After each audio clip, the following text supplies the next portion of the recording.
Hey, welcome back guys. Now let's talk about how you can change the battery in this key fob here. You don't need any fancy tools, you just need only one battery like this 2032, and you can find this battery everywhere, and also a small flat screwdriver. And now when you're ready, let's begin with the tutorial. The first thing you need to do is find this small button over here. Right here you see a small button, press it, and when you press it this way you can pull this mechanical key out. So remove this mechanical key, and when you remove it, turn the fob like this.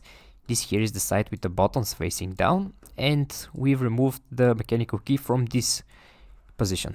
Now when you remove it, right here in the center you see this small hole right here. It will be around here.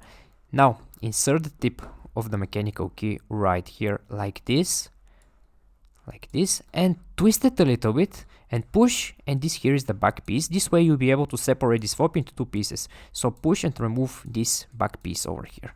When you remove it and you separate it into two pieces like this one and this one, right after that here you will see your old dead battery. Now take your small flat screwdriver, insert the tip here or here, it doesn't matter, and just push the battery outside.